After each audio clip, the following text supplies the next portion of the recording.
Hi, friends. I'm Emily Best. I'm the founder and CEO of Seed&Spark, and welcome to the first of many incredible creative sustainability sessions. So if you've never heard of Seed&Spark before, we are built to connect people through stories that matter. We are the #1 crowdfunding platform in the world for creators who tell stories of all kinds. We have lots of creative distribution methods, and more importantly, a national education program. Last year we taught 120 live workshops to people in person, and this year we're on track to teach like 200 workshops to people everywhere because now we can do it this way. So welcome. We're incredibly lucky to have Jeff Yang as one of our Creative Action Board members. And he has convened for you one of the most delightful groups of people you could ever want to have a dinner party with. And so I'll be watching right alongside you as well. These creative sustainability sessions are more or less weekly sessions with incredible cultural influencers that are a lot more about creativity and inspiration than productivity. Because I don't know about you guys, but about all I can do during this time is destroy pieces of pie. So without further ado, I will slip away and you will get to meet your incredible dinner party guests tonight and enjoy. You can follow this on all of our social channels and the recording will go live soon after. And then if you want to, you can come hang out with us at seedandspark.com anytime. So let's get started.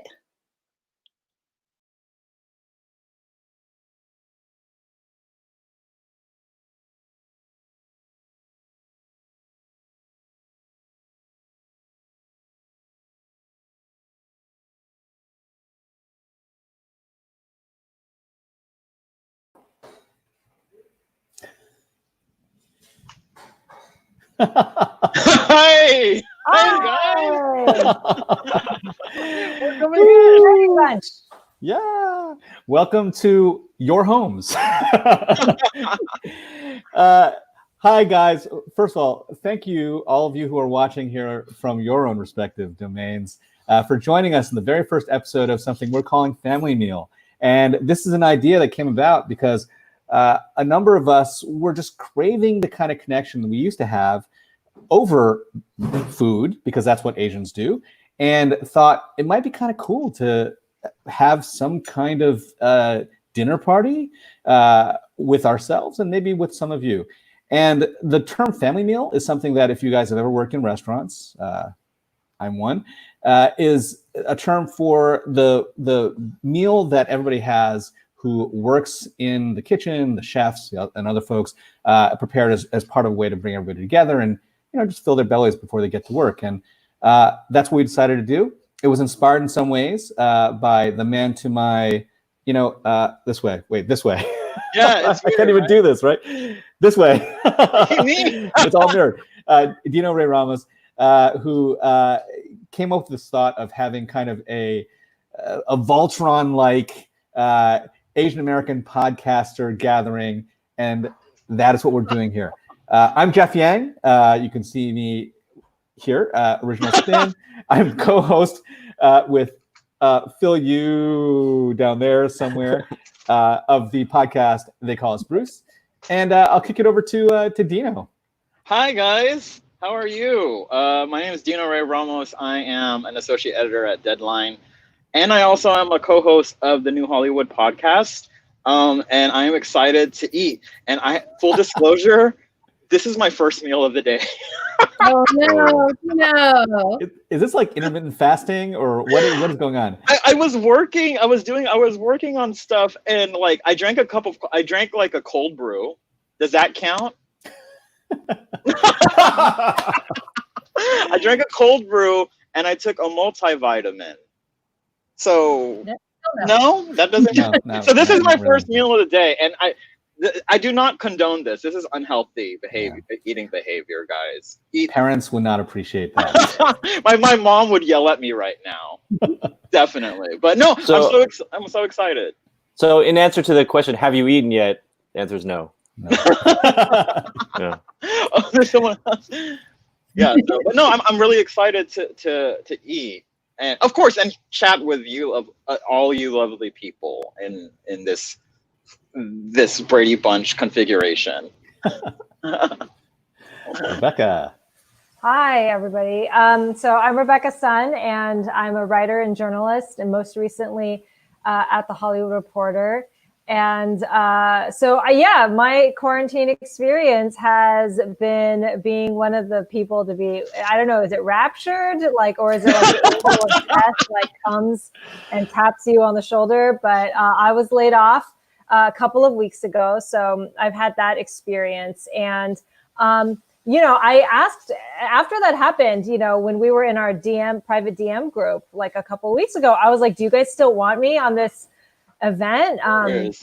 What can I contribute? And I realized that these past few weeks, I've really been wrestling with this identity of who I am when I don't have a company identity behind me. I've always been a serial monogamist when it comes to my career. So I basically just work at one place for a very long time and then go through an identity crisis and then another place. And so, it's definitely been interesting. I've experienced depression. I've experienced anxiety, all things that are very real. And that I think that Asian Americans are starting to get better and better at talking about. And I definitely want to be one of them. To say that there's a lot of things to be proud of, and then there's a lot of things to be sad about and worried about, and that's okay. That still makes us Asian. That still makes us human. And to answer the very Asian question of have you eaten yet, I ate lunch and I made peanut butter noodles. Which What? Is classic, that is what I'm eating for dinner. Taiwanese classic dan dan mian at home, and then for dinner, I'm going to have kimchi bokkeumbap that I didn't cook, that my husband cooks. Good. We will show off our meals shortly. Yes. But in the meantime, if you're a company and you're looking to hire an amazing writer, please swipe right on Rebecca Sun. Yeah. Wait. This way. Yeah, this way. It's reflective, guys. This way. Go against your instinct, and that's Right. the way. It's Yeah. All right, Phil. Take a drink, Phil. Yeah. Hey, everybody. My name is Phil Yu. I run a blog called Angry Asian Man, which I've done for almost 20 years now, covering Asian American news and culture. Yeah, crazy. 20 years? We just passed year 19, so I think I can round up and say. I've been reading Phil since the Abercrombie and Fitch boycott days. Yeah. Oh snap! Oh my God, that's Phil. Two Wongs don't make a white, man. Oh yeah. I totally participated in a protest at Abercrombie and Fitch in Houston. Hell yeah. It's literally almost quaint now that's what we used to get angry at, and now oh boy. That's true. And then so I've been doing that, and then also I co-host a podcast called They Call Us Bruce with my man Jeff over there. And see, I can't. I keep on doing that wrong. And I'm very excited to kick off Heritage Month like this. I'm wearing my Oh, nice! I'm wearing this. Remember when we were really excited about Parasite? Remember when that was the shit that everyone was on everyone's mind, and then it all went to hell? And so, for a moment, we were having a moment, and then now we're having a totally different moment where it's completely different, and we're talking about defending our inherent Asian American identity from just racism, just our lives in general. Yeah, our lives. So anyway, right. Let's eat. Taz. Hi all. I'm Taz. I am an activist and a writer, and I do a lot of things. I'm also one of the 20 million that's unemployed right now. So there's a lot of us. I used to be at 18 million rising, and I'm also do stuff at Asian Americans Advancing Justice. And I used to have a podcast called Good Muslim, Bad Muslim that we just ended. We had a 5-year run. We just ended it in February. And then all this happened. So, and now I'm at my dad's house. I'm quarantining, not at my house, in my childhood bedroom, because I thought it would be a lot safer here than in packed apartment complex in downtown LA. I think it's true. I'm also like dealing with health stuff, so I'm like trying to be very healthy. So I got a green juice. That's my contribution today. That's your I'm gonna dinner? be drinking green juice with y'all. That's I had to eat with my family because it's Ramadan. Oh yeah. oh, that's right. That's right. Ramadan's But got to you know be. That's legit. Yeah. Cool. That's a good I think segue to like what we're all eating for, which is in my case actually I'm eating Oh like shit! Oh, sorry. see. Can I cuss? Sorry. It's okay. Cuts is all good. Yeah. So this is actually my son Hudson's peanut butter noodles, also a chicken katsu, and I have like an Asian slaw on the side. He kind of went to town in prepping some noms for me for this. So thank you, Hudson. It's a dish that his grandma, his late grandma, actually taught him how to make, and it's still kind of his nostalgic thing. And when we talked about, what we might be able to do for tonight, he suggested that, and here we are. So thanks, Hudson. Does Hudson put garlic in the peanut butter noodles? Because I wasn't sure about that. Right? Okay, Yes. good. I looked up some like thing on a white person's blog and garlic. Do not listen. There's no mayonnaise in it either. All right, Dino, what are you eating? So I ordered delivery from a place called Thai.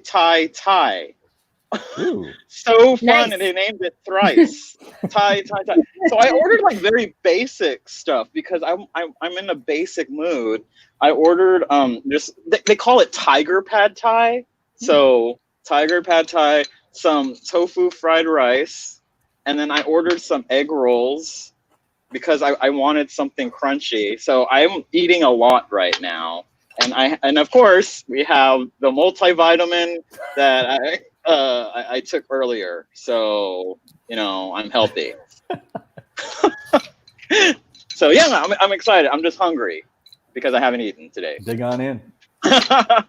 Rebecca, is your meal ready or? Chef Mike.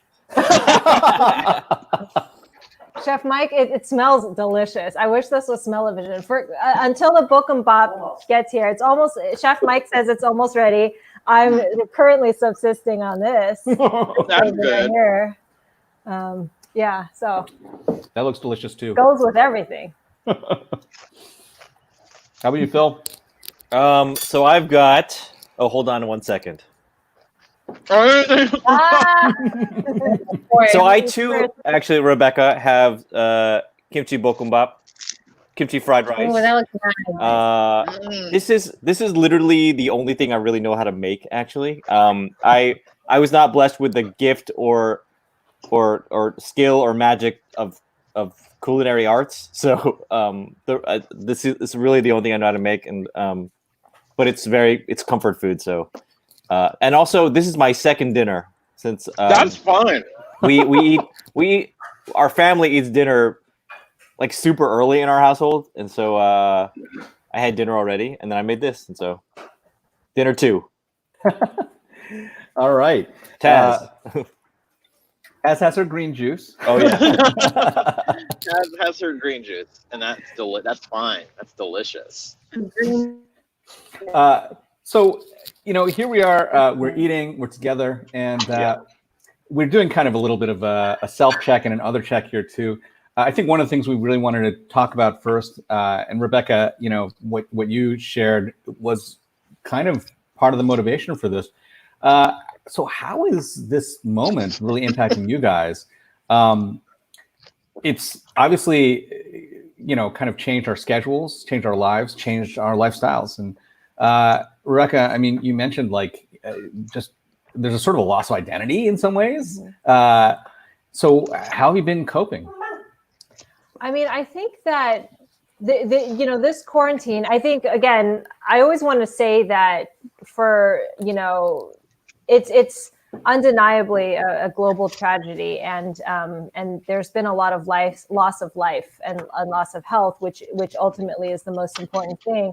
But I think for those of us who haven't had to experience that kind of direct impact of COVID, I think that there have been a lot of good and bad things. And one of the things that I've realized is this global lockdown has sort of been like a purification of sorts, and it's sort of really revealed to all of us what's most important in a good and bad ways. It really does reveal to us, like who's, first on the chopping block when things get tough, right? Corporate priorities, government priorities, and that sort of thing. But yeah, from a personal standpoint, I think that it was kind of like when I got my first C in college. And I was like, if you had asked me before, this is true, okay? Like if you had asked me before that happened, it was microbiome. I just happened to have good grades, but I don't put my identity in academics. But then when I got a C, I was like, oh, I totally do put my identity in academics and I should withdraw immediately because I'm a fraud. And I kind of felt that way when I got laid off. I was, I would have been like, no, I am not my job. But when my job got taken away, I was like, who am I? Like, what kind of value do I have? What worth do I have? And it was a real test of my personal faith. It was a test of, it has been a test of a lot of those things. What value do I still offer? And what value do I inherently have? And I think that for some Asian Americans, when we do sort of, culturally or through our families, there is so much emphasis on evaluating achievement or evaluating value based on achievement and based on professional achievement and that sort of thing. That can be something that you find yourself faced with, and certainly something that I have found myself dealing with. Terrace House helps a lot, and so does Animal Crossing, because I don't know what to in life, but my island's doing okay. Oh man, I feel left out. I'm not on the Animal Crossing kick. Yeah, I feel like everyone's doing Animal Crossing now. Yeah. I think like Animal Crossing is they're like interacting on Animal Crossing. It's just really fascinating how people are using it. I had no idea what it was. So who has Animal Crossing? That's because you have a kid, a small kid. Yeah, I had no idea what Animal Crossing was until all this started, and I still kind of don't actually. I in my mind, when people said Animal Crossing, I thought it was like a Frogger type game. But I've seen screenshots and I'm like, what is this? I don't. Yeah. That's what I thought too. I am tempted to get a Switch though, but I heard they're not. You can't. They're hard to come by now because a lot of they were sold out everywhere. But knowing my luck, I'd order the Switch and then it will come to my house right when quarantine lifts. So. All right. Hey, Rebecca, has your meal arrived? Yes, Chef. Fresh, hot off the presses from Chef. Oh, look at that! We got to compare these. Compare yours. Oh no scallions for me. Thank you very much. I'm a Jungkook saram. Yeah, there's mine. Yum. Champions. One a day, just one a day. I think it's really. By the way, my dog is the one making those weird noises. It's not some part of my body. Like, I'm not feeding her. I'm eating. How dare I? I think it's really fascinating how people are kind of embracing these escapist ways of like not thinking about the reality we live in, through whether it's gaming or movies or television and so on and so forth, and or food for that matter, right? I mean, I'm kind of curious how many of you guys have actually embraced this sort of new lifestyle of COVID cooking. Is that any of you guys doing that? No. Rebecca's like, no, not me. I have jumped on the bake. Like, I used to bake a lot, but then I stopped just because, I'm lazy and life happens. But I started, I used to bake macarons. I used to, bake cookies, muffins, all that. So I did start baking some bread, I guess, like everyone else. There is like a shortage of yeast everywhere sometimes, and butter, surprisingly, which is weird. But that's the extent. Otherwise, I'm still trash, and I just do frozen food and takeout. So there you go. You're supporting the local economy, Dino, is what. Thank you. Here.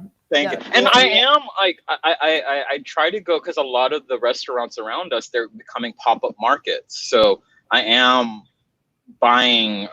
starting to buy more produce from restaurants that I would usually, like local restaurants that I would eat at, or like just kind of eggs, butter, all this stuff that they have there. And I think that's great. Just kind of supporting local restaurants around me. Yeah, it's funny because a lot of people who can't get yeast are doing that whole sort of sourdough starter. Yeah, the sourdough right? starter. Yeah.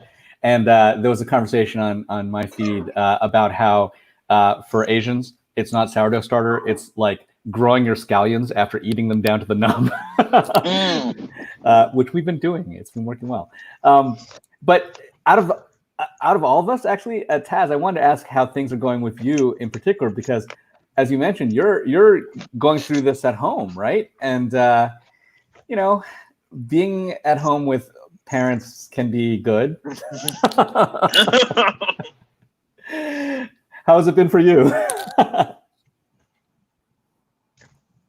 Taz, show it. I think she's having a little. I think you're muted, Taz. I think you're muted. Unmute, Taz. Oh, she's paused. All right. Well.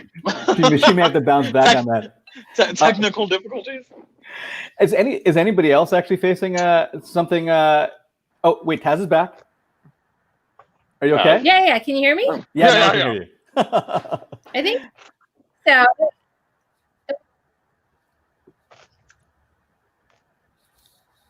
Or I'm delayed. I'm behind all of y'all. Yeah, I think you're cutting. You seem to be cutting in and out, is what it is, I think.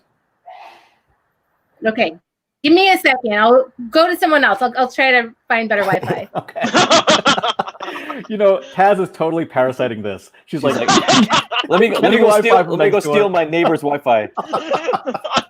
I like that. So yeah, anybody else actually you know, have anything to share about like how this moment has really kind of impacted their lives and even their identities, right? I mean, I'll certainly say that I'm also of the unemployed, although my company shut down its West Coast office a little bit before the Corona crisis, which is interesting because I was with a company that was like basically a trends company that was like trying to identify what happens next, and I guess they were ahead of the curve in terms of laying all of this off. But it has been really interesting. I don't know why it is that being unemployed doesn't mean that I have more free time. Like, I don't know if you also feel the same way. It's like I feel like all of the time I used to work is now focused on something else. Taz, you look a lot better, by the way. Yeah. I don't know where my time's going. I feel like we're in the slowest days and the fastest days. Things are moving so slow where I wake up and I literally have nothing to do. And then before you know it, it's time for bed. And you're just like, what did I do today? I don't know what I did. And really what I did was like probably stare in like panic at the number of deaths just increasing or scrolling on social media. And you're just like, okay, this is normal. This is fine. This is fine. This is great. Yeah. Oh God. I'm just gonna put bleach in my blood vessels like Trump told me to. Great. Does anyone feel like we just lost the month of April? Like it's just like what? Absolutely. Where did it go? Yeah. So my former coworker, one of my former coworkers, Pete, had a really good theory about why March felt so long and why April felt so short. So long. And he said it was because in March, I mean, there were just so many things that happened, like paradigm shifting things that it felt like the fact that somebody was like, you know, when we all went into quarantine, they're like, do you remember when Parasite won the Oscar 2 weeks ago? And it was like insane. But then April, like everybody only changed their pants like 7 times. So I feel so short. I didn't come up with that. That's from Pete Keeley. I mean, like, I think I'm in this interesting, because, you know, I work, well, at Deadline, a lot of us work from home anyway. So my routine really hasn't changed, but being part of the news cycle and having to keep your eye on things adds, and then like what the landscape is right now, it adds an extra layer of anxiety right now. So I'm constantly looking at Twitter, constantly looking at what the fuck Trump has to say, and we have to keep tabs on things, and that just makes me so emotionally drained by the end of the day. And in this weird way, I know, like, you know, me and Rebecca and, you know, all of us kind of have a hand in entertainment or entertainment news. And sometimes when I'm reporting, I'm all, this is kind of pointless, you know? And I say that just because, like, oh, there's a bigger thing happening around us. But as far as, you know, I totally get what you guys are saying. With April, it just rushed by. You know, I celebrated my birthday in April, and at first I was kind of bummed. Oh, look, there's someone in the background. Cameo. I'm being assaulted. Cameo. Thank you for the food, Hudson. In food. No, and then I think at the end of the day, after end of the work week, because I work Sunday through Thursday, at the end of the day, I'm drained. At the end of the week, I'm relieved. And on Saturday, before I have to sign in on Sunday, I have this crippling anxiety to go back in. I delete Twitter off my phone on Saturdays. Totally. Wow. You can literally delete it. Yeah, and I load it back up on Sunday. I don't know, whatever. But it's you know, therapy's good. I'm constantly texting people, you know, and I know I shouldn't complain about things a lot, but, you know, everyone's dealing with this on different levels. And I have people who are close to me who were tested for COVID, who I have family members who have other family members that have died. And Taz, what you were saying about seeing the numbers jump up and just seeing that curve and like all waiting for it to go down, and you get into this like wormhole of like, once you find one piece of information, you start digging and digging and digging until you can find a good piece of news. And then after you find that good piece of news, by the time you get there, it doesn't matter because you're crying. So, but no, I'm coping. Things are. Some days are better than others. That's kind of like my thing. Stop the doom scrolling. Yeah, exactly. I hear what you're saying, Dino, about the social media thing, because like I basically haven't been on Twitter since, you know, until tonight, when I shared that I was doing this event. I haven't been on Twitter since like 2 weeks ago when I got laid off, and part of that was like, okay, great, this is now a time where I don't get paid to keep up with the news, so I won't, and partly because also like I just didn't want to, like, it was kind of painful to see like THR continue to like post stories and things like that. It was just, it's like seeing an ex like right after you get dumped. I don't know. I get dumped. Just kidding. You know, but like right after you break up with somebody, you kind of mute them for a while on social, and so it's kind of like that. But I found it sort of both like a relief in some ways, because like I'm just constantly angry at all of the ignorance, you know, that you see. And so it was peaceful in some ways, but also like kind of like isolating and stressful. And in our line of work, like you said, Dino, like you really cannot afford to stay away. Like you have to be on social, like we're for like your swimming job. in it. Yeah. Totally. And even taking 2 weeks away felt like I was so behind the curve. Mm-hmm. Yeah. So, you know, that's how it's like impacting us personally. And obviously it's kind of harder and harder to draw a line between the personal and the public in this era in which all of us are literally working from places where people are going to be walking past behind us, like wearing nothing but towels and stuff like that, which I'm glad did not happen when Hudson came by here. Hey, Jeff, was that the kid from Fresh Off the Boat? Yeah. Was that Star fresh off the boat? I didn't know we were gonna have a celebrity cameo in this. No celebrity cameos. That's free, y'all. All y'all watching. You know, one of the things that has happened is that we've had an accelerated nostalgia, right? Because, like you said, everything has been moving so fast and slow at the same time. I predict that we'll have a Fresh Off the reboot within 1 month. You heard it. I'm going to break that news on Deadline right now. Hold on, guys. Jumps off, starts writing Deadline story. News alert.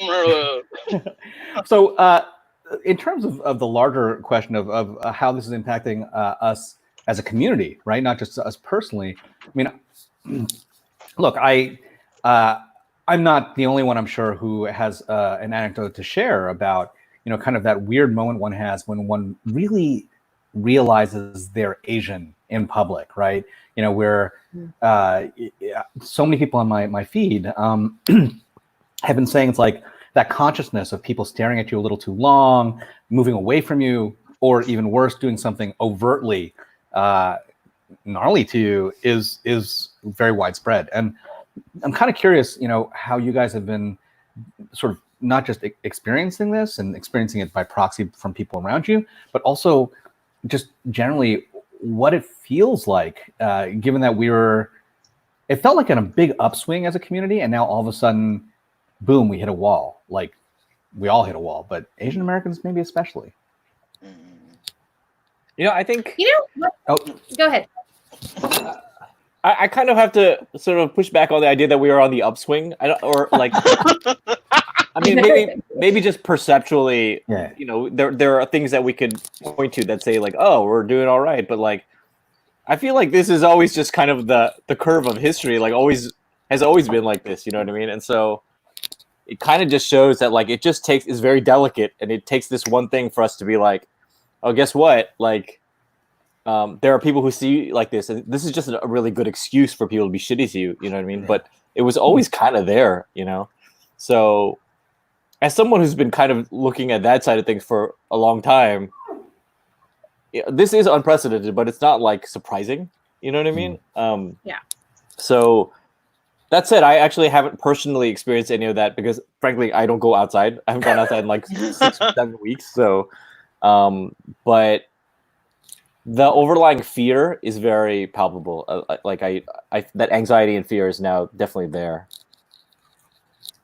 I was going to say that like a lot of what I'm seeing in my East Asian friends are what I, as a brown Muslim American, have been experiencing, especially after the Muslim ban happened in 2016. So the thing that Trump is trying to do is trying to keep us busy. That's what he was doing with the Muslim ban and Muslim American activists. It was just kind of like him calling it the Chinese virus was literally just to stoke his white supremacist base and to keep us keep Asian Americans like on the responsive instead of like being proactive when it comes to being, organizing on an issue. And I think that's something we have to like, we should not be distracted by Trump's tactics, because his tactic is to keep us busy, to distract us.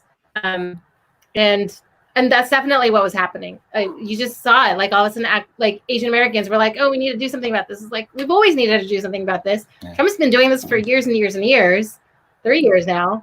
Where were you for the Muslim ban? Honestly, is what I was thinking. So true. That has been like a widespread kind of reaction to a lot of this. That this is not. It should not be a surprise, certainly, for anybody who knows. Not just Trump, but more broadly, the current shape of the Republican Party. But I think that point about like, hey, where were you when this was happening to this other group and this other group over here and that other group is something which people have been making, I think a plain point of. I will say that was actually really potent for me when I shared my moment that, you had really kind of big set of divisions. There were some people who were very empathetic, then there were a certain set of people who were basically saying, oh, Asian Americans are now trying to adopt that victim mantle, right? Or, oh, you're just making it up, like Jussie Smollett, right? You're the new Jussie Smollett. But then there was a fair number of people who were both empathetic, but also not surprised, but sort of saying, hey, this is like how life is, right, for us. And those people were African American, right? They were like, Asian Americans, welcome to what it's like to be Black. This is us. This is how we live. And I do think that there is a real clarion call for our community that we have to start thinking about the degree to which we use our own privilege and how easily that privilege can be stripped away. Yeah, I completely agree, Jeff, because I think that I think this moment, especially coming on the heels of kind of like what Phil's point was, a perceived upswing in Asian acceptance with, it's like Parasite wins the Oscar and then Asians get acid thrown in their faces. Tit for tat. The yin and the yang, so to speak. I'll take it.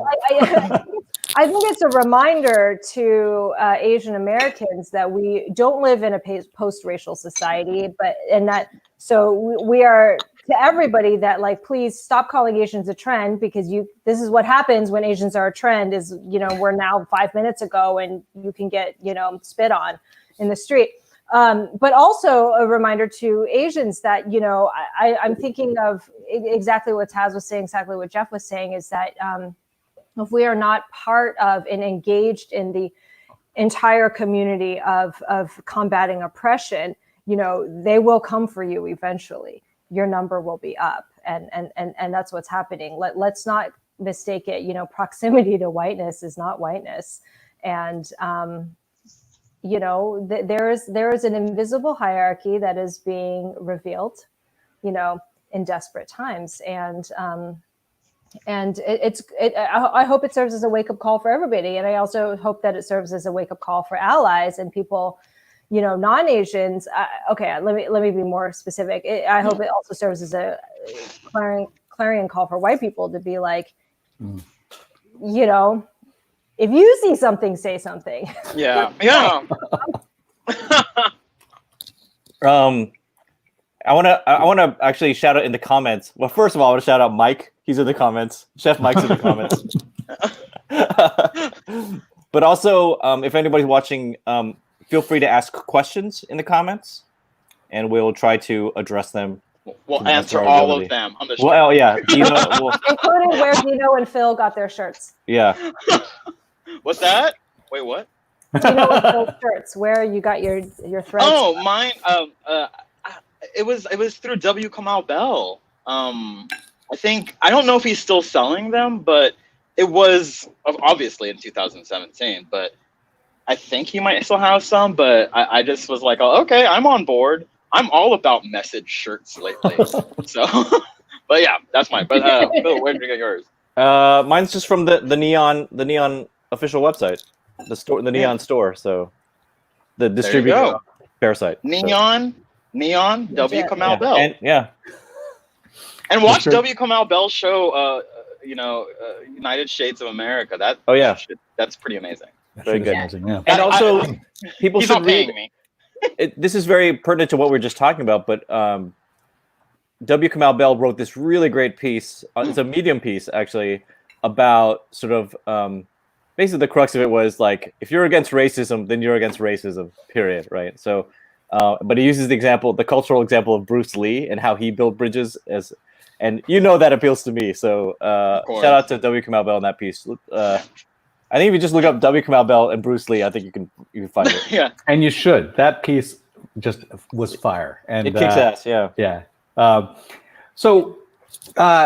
first of all, I just want to answer our first question. Wait, what's the first question? Kimberly asked, "What is Jeff eating?" Oh, this is a good question because there's a good answer to it. I am eating actually peanut butter noodles and katsu, cooked by my in-house chef Hudson Yang, and he did it mostly willingly, but it's delicious, and I wish I could share it with you. Here, I'll give Dino a little bite. Do you? Wait, is it meat? Is there meat in there? I don't eat meat. Oh, sorry. Yeah, I mean, just in terms of the impact of this, going forward, especially though, it feels like we're heading into like the blades of a turbine or something, or a fan, right? Like as things get hotter, it's only going to get worse. And there's no question that it's just like, I mean, when Trump announced that he was essentially halting all immigration in the United States, that was not something. He'd been holding that card, up his sleeve for a while, just waiting for the right moment to say, okay, guys, something happened. Oh, it's Tuesday. I'm going to block immigration from the United States, and this crisis was that excuse. I think we're going to see more and more of that. And I think that it's not just going to be East Asians who are clearly put at risk. And I'm not even sure how we're going to be able to react. At the same time, there's the proximity we have to, obviously the world of media and entertainment, right? And I feel like that's something that's worth talking about, because so much of what people see about us, of course, is funneled through this engine, this sort of cultural engine that we're close to here in Los Angeles. And obviously some of you guys work in, around, or adjacent to this industry. Even if we weren't necessarily on a full upswing, there was absolutely a sense in which, just it feels like minutes ago, and it was really only months ago, that we were talking about Gold Opens and Asian August and the post Crazy Rich Asians era, right? And Rebecca, you're right at the center of that, right? Does it feel now like all that is just a weird dream? What happened? You know what, actually, especially given the kinds of conversations I was having right before I left THR, I don't think that this moment is going to negatively impact the media representation for Asian Americans. First of all, the film and television pipeline is a pretty long one. So there have been things in development, and indeed, even during quarantine, I mean, it used to be an annual event that you had like an Asian project, or a like 4 times in a century event. But we've had so many projects. I mean, the fact that like we've been quarantined this entire time, and then we had like Tiger Tail, and then we just had the half of it come out today on Netflix. Never have I ever. Yeah. Mindy Kaling's show. We have so many different kinds of projects, different stories, different types of Asians, and there's more in the pipeline. And in fact, I remember that just a story that I worked on just a couple of weeks ago. New Line moving forward on their next rom-com, Singles Day, which is based on the Chinese. You broke that story. I did, and in my past, and I picked it up. I appreciate it, Dino. Aggregated it. Collaboration there. But like I was talking to an exec who works there who is Asian American, and she was saying like this is the moment where it's time to do these projects. We need to show that we're not going to be silenced by by sort of this awful, ugly side of, and quite frankly, like Taz said, this attempt at deflection. This attempt at deflection. And I think even the studio execs who aren't Asian or who aren't sort of doing it for representation reasons, I think they still see it as a market that's there. And you can show your support by streaming all the projects that there are now. But honestly, I don't think that, at least as far as the green light process is concerned, I don't think people are saying, oh my gosh, Asians are like bad guys now, so let's stop making all these projects. Thankfully, that is not an incorrect conclusion they have come to. I want to piggyback off of that. I don't think it will affect. I actually think it will do the opposite. I think it will kind of make us want to make more things, and tell our stories even more. And I think Hollywood, there is this craving, insatiable craving for diversity. And it's so funny. I interviewed Alice Wu, and I think they were on your podcast as well. Or she was on your podcast as well. And she was telling me, and she may have told you this story too, about how she showed her movie, test screened it in Phoenix. Did she tell you this story? It's in the interview. You could read on Deadline. Pitch.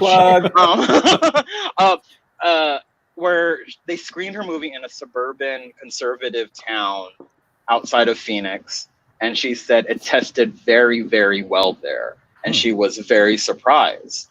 And then she was reading through the questionnaires, and she was saying that a lot of people were saying, I liked it, but my friends won't like it. So she said, so there were a lot of closeted progressives. and there are people who do want change, but they don't want to admit it.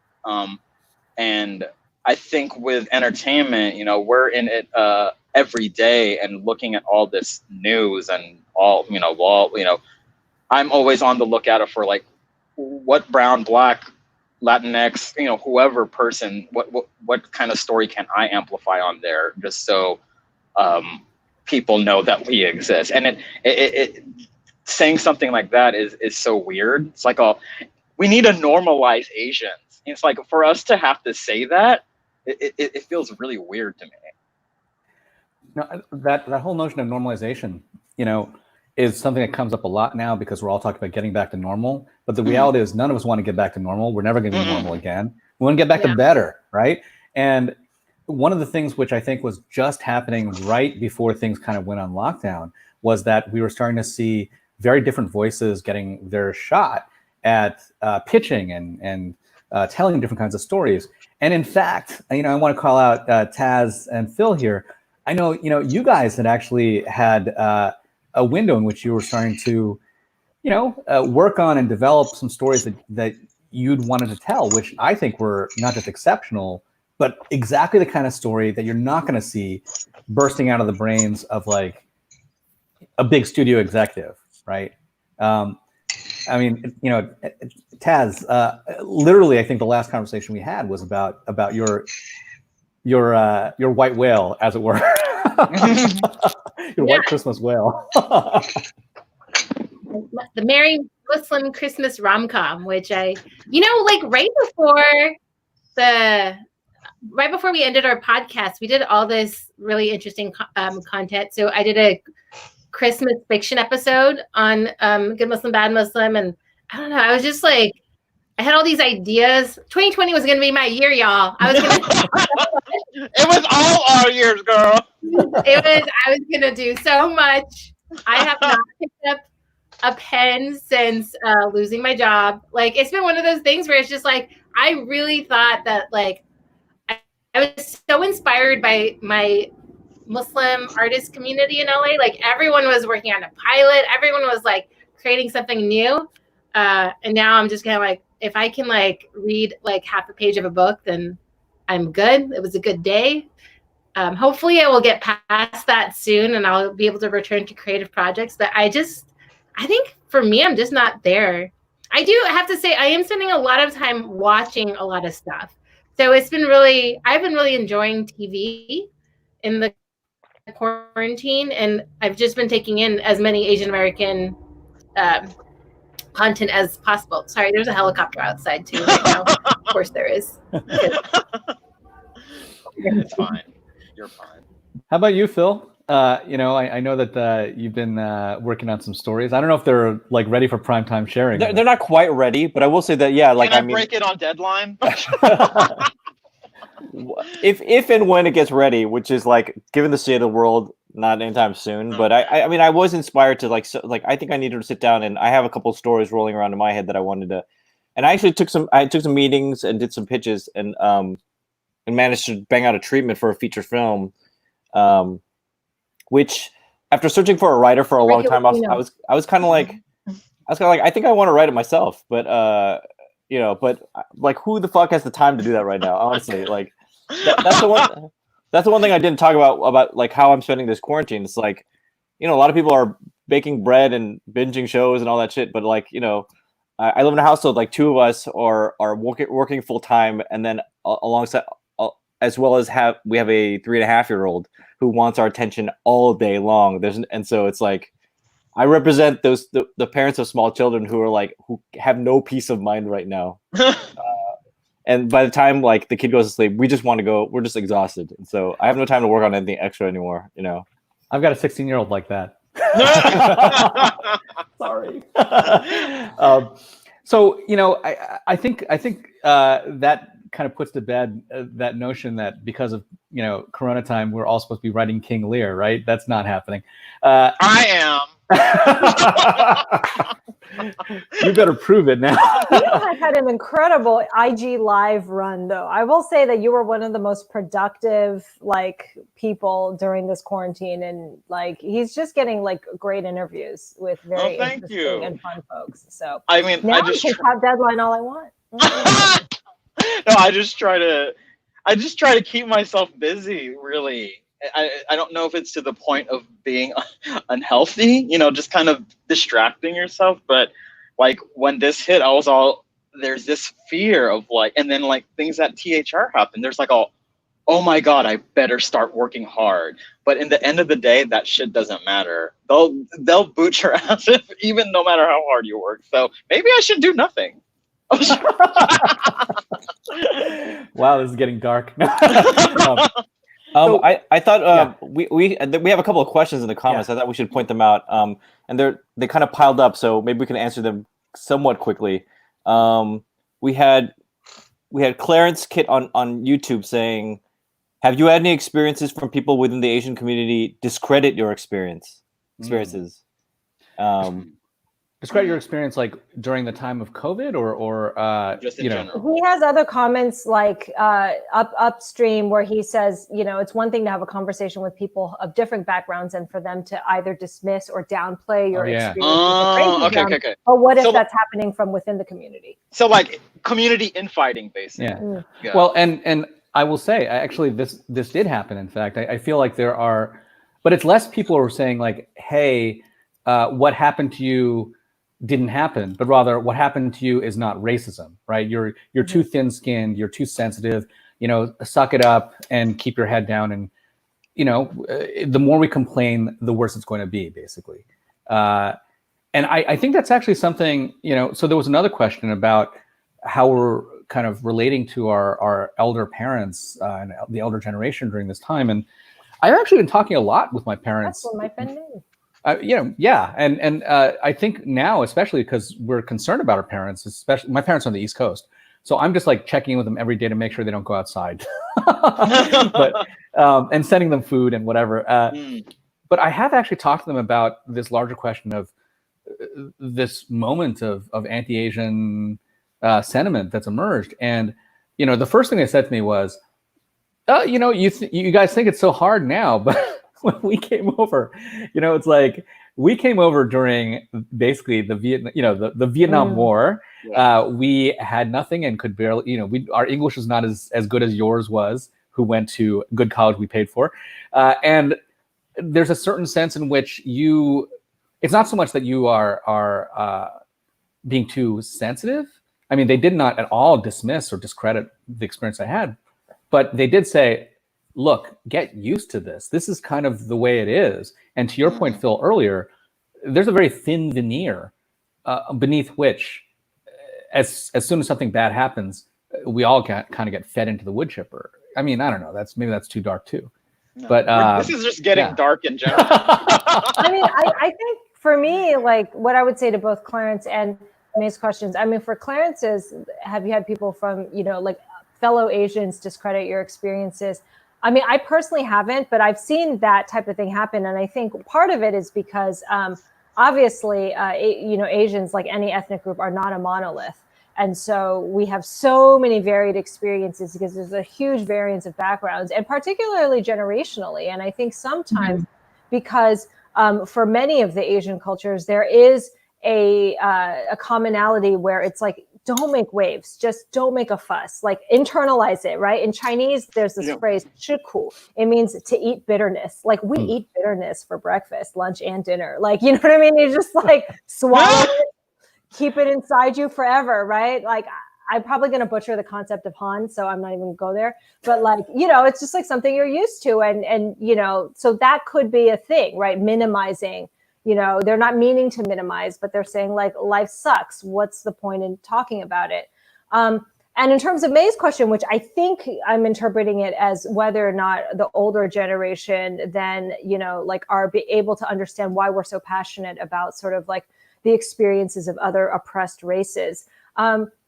I think sometimes it comes in time. I think it's great that I've seen, like even going back to a few years ago when there was that open letter on Google Docs that Asian Americans made, talking to your parents about Black Lives Matter, right? Things like that have been great. I think, from my own parents, my mom is somebody who's like pretty plugged in and connected, and she's like on social and she reads a lot of the news, but it's all Taiwanese politics news. But like lately, actually, or in recent years, I mean, she has been like more and more vocal about that. And I think she started to understand things more. And she even asked me, she's like, can I donate to the Biden campaign? Not because she cares about Biden, but she's like, I'd like to make my first donation to American politics.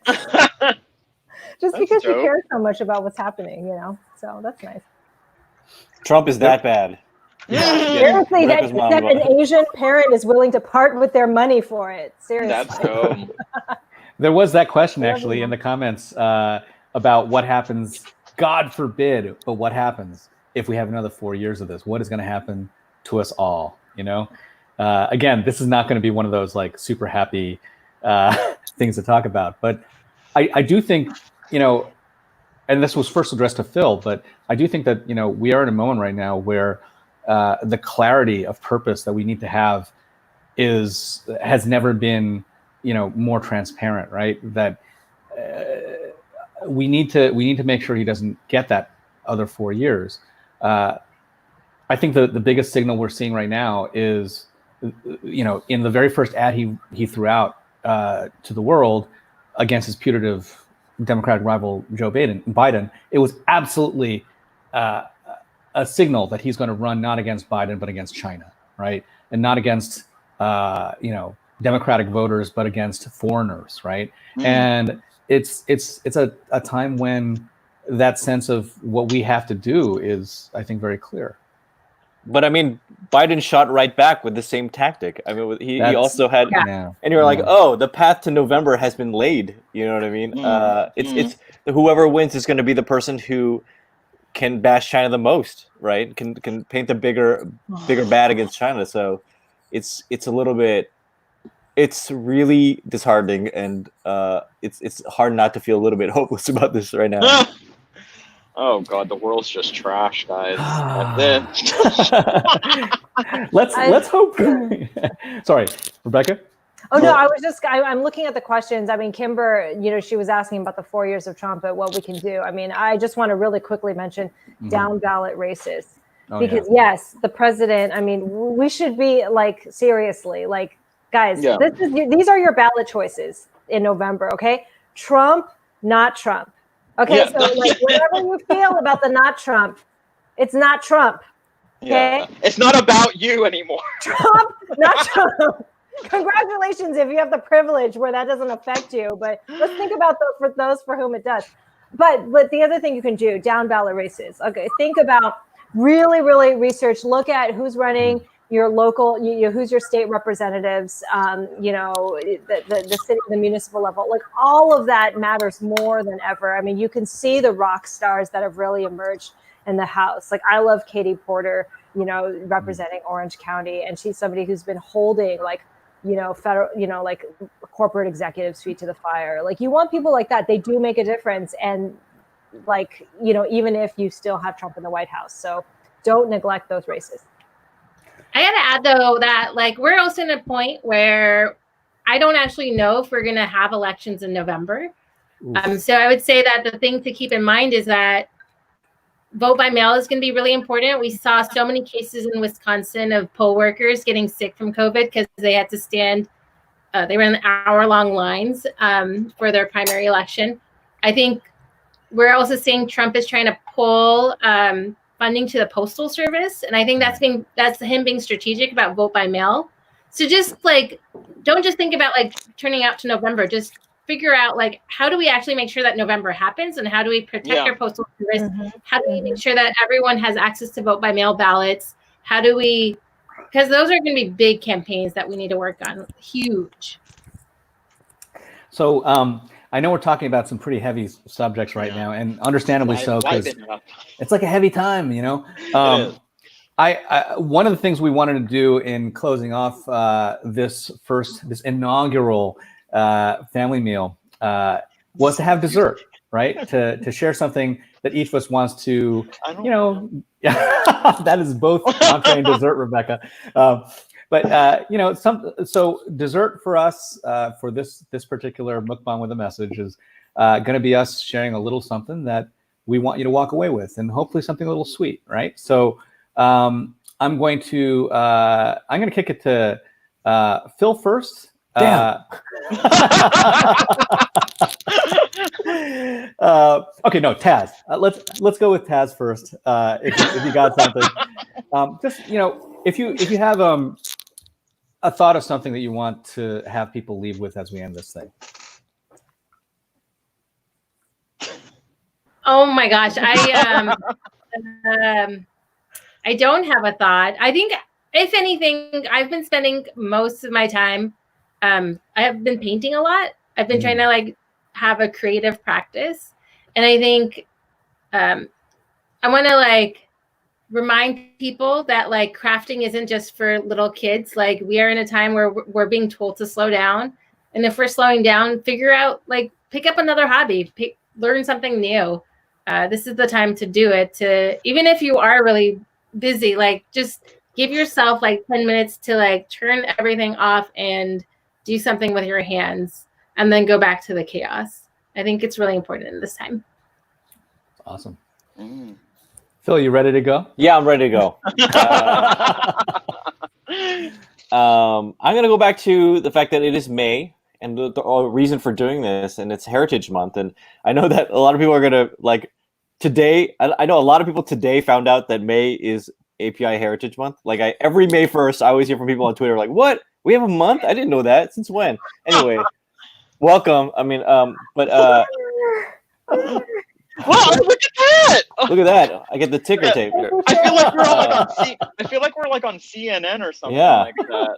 But I do want to shout out since we can't gather physically, the state of the world being what it is, there are people doing stuff like this where we're gathering digitally. And Jeff and I, we kind of compiled a running work in progress list of a calendar of digital events happening, and obviously not restricted to geography, so you can anybody can participate, but sort of Heritage Month events happening throughout the month.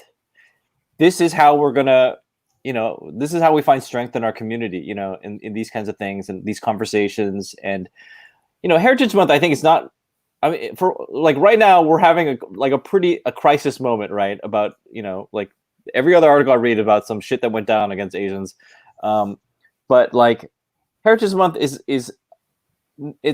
is a way to us to look back, but it's also to show that everything that happened before, it has led up to this, and to people to have the view that oh my God, Asians are having a really bad moment, that's a very ahistorical view.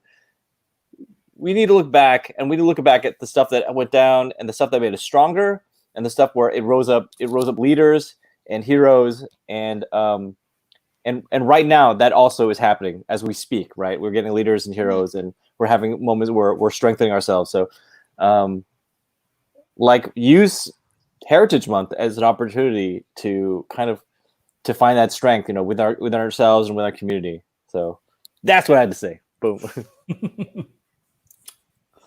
Rebecca. Me. Okay. So to jump off of what Phil was saying is, if you want to know more about the heritage of not just your own, your personal family, but of Asian Americans in general, I mean, there are a number of really great resources, such as the PBS docuseries that is going to be happening this month, Asian Americans, which I have not yet watched because I got canned right before I was cover it, but that's fine. Go to, Angry Asian Man's blog, and you can see, the calendar is incredible. And so, PBS is running a 5-hour docuseries called Asian Americans. Shout that out. I also see that Francis Wang in the Facebook comments is talking about how I think locally Detroit is doing some sort of webcast that is specifically talking about the Vincent Chin murder, which was the OG Asian American hate crime. I don't mean that flippantly, but it's if you don't know it, you should know it. So there's a lot going on. Google that or go to the Facebook comments to find the link there. So my sweetener, because of my sort of personal battle that I've been having with self-esteem and depression, I just want to say love yourself, which does have an Asian connection because that is BTS's message. So, love yourself because Bangtan tells you to. Purple yourself. So do I. Oh wow, a little bit of sort of product placement. Dino, how about yourself? I just want to say, I think when this all started, I kept on getting these emails that started off by saying, "Oh, I hope you're doing so well in these crazy times," or "Oh my God, isn't it bonkers?" And I'm like, "Oh, bitch, we know it's bonkers. You don't have to remind us." So this is my thing. Let me. This is my thing. One of the things is like, I think self-care. I really do want to kind of piggyback off what Rebecca was saying, like really, really, really self-care. Take care of yourself. I have to take that advice more than anyone. And some days are going to be really bad. Some days are going to be really good. I think just the important thing is to kind of be aware of your emotions and be centered and focused, and realize that it's okay to cry if you want to. It's okay to be angry, but not to the point where you're like acting out, but just be aware of your emotions and navigate that with like thoughtfulness, and and reach out to anyone. I don't care who I'm texting anymore. I just text them and say, hey, maintain connection. And it is really true. It's like we're together, alone together. I mean, we hear that a lot. And the High School Musical anthem, we're all in this together. All of that is true. We aren't alone. So, yeah, I feel like everybody in High School Musical has been canceled though. So not the blonde one. Ashley Sharpay. One of them was canceled, and it was the Asian one. But yeah, it was that bitch. We already know. You guys. We already notarized her exit papers in the Filipino community. So, but no, self-care. Yeah. Self-care. Well, you actually kind of telegraphed what I was going to share, because I'm going to straight up say that one of the most touching things that happened to me relatively early, actually, in the lockdown, is that someone reached out to me and said, I know we don't talk often, we don't even know each other that well, but I am reaching out to people just to see how they're doing. And I'm making a practice every day to talk to, to like text somebody, to email somebody, DM somebody who I do not talk to regularly, to just create that connection. And it filled my heart with just a sense of hope, in a way that, look, I mean, social distancing is one thing, right? We're separate from a lot of people who we see all the time. There's also sort of social suffocation, because the people we see all the time, we're seeing all the time now, right? What I think has also, I don't want to call it a silver lining of this crisis, but what has also happened is that there's the formality, the barriers between talking to people when you don't know them very well have started to fall away. And I think that'll be cool to keep going, like to not feel restricted anymore to reaching out to people who we don't know very well. And that's my dessert. And I hope it's something that all of you who are watching and listening to this take to heart. Please, my DMs are always open. Feel free to reach out to me, and certainly come back when we do one of these, because because hopefully it was fun, right, guys? No, it was fun. Super fun. We went super late, like Asians always do. It's fine. We'll stay here another hour. Asian people are fine. Totally fine. We'll stay here another hour. Well, we definitely want to thank not just all of you guys for joining us on this Friday night, especially those who are on the East Coast or east of the middle. But we especially want to thank Seed&Spark for kicking us off so well. Thank you guys. Yay. Thank you, Emily. Thank you, Shay. Thanks, Emily Shay. Behind the scenes, kind of doing all this producing stuff. And thanks to all you in the community who are just holding out, and holding space during this really rough period. We'll be back for each other. We look forward to seeing you guys. Yeah. Thank you. Thank you. Thank you. And good night, all. I feel weird doing that. It doesn't look right on me. I'm the one Korean person here, so I should do it, right? Yeah. Let's all do it.